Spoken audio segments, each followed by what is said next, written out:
سلام به شما دیجیدویی عزیز.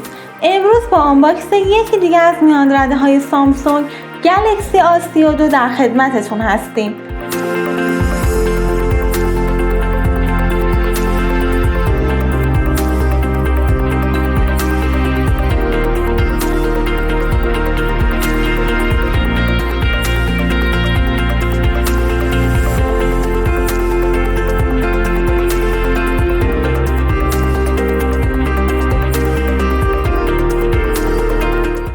وقتی جعبه رو باز می‌کنیم دفترچه‌های راهنما و قاب ژله‌ای درون جعبه است که خیلی قاب محکم و با کیفیتیه که میتونید ازش استفاده کنید.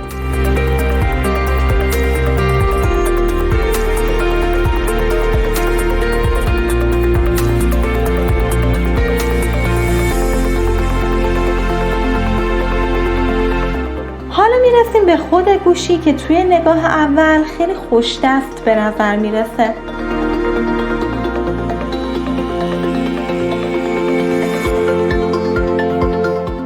جعبه یک کابل USB تایپ C و آداپتور شارژر 15 واتی هستش.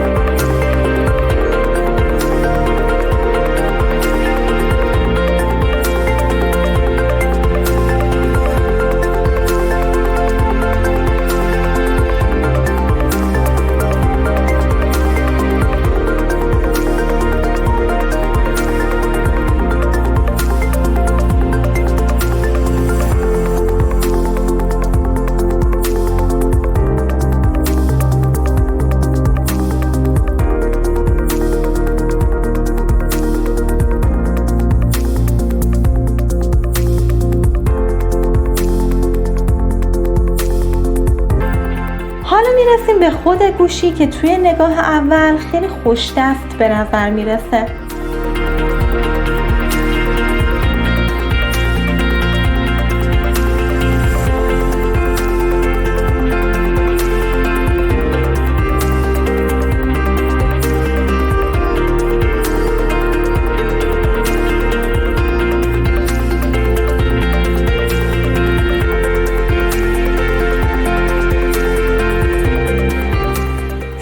راست گوشی دکمه پاور و راکرهای کنترل صدا قرار داره.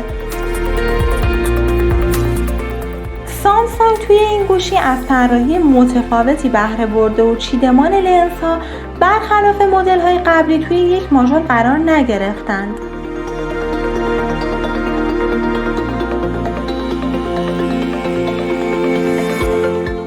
دوربین سلفی هم بالای پنل جلوی گوشی قرار گرفته.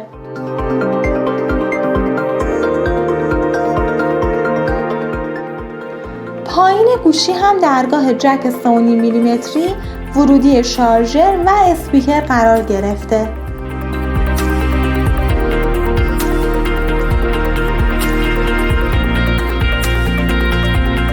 سمت چپ گوشی هم اسلات سیم کارت قرار گرفته.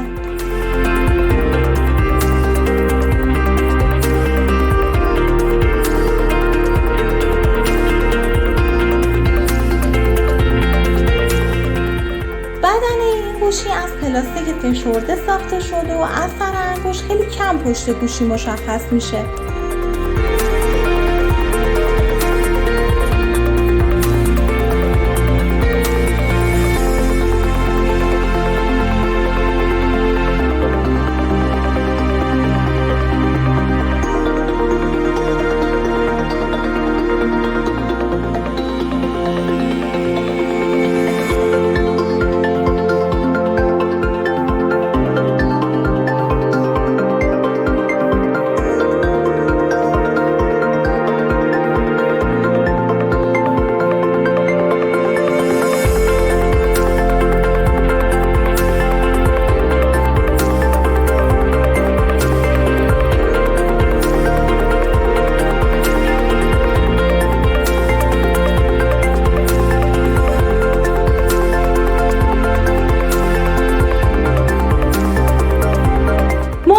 ویدئوی بررسی تخصصی گوشی گلکسی A32 از دیجیدو باشید.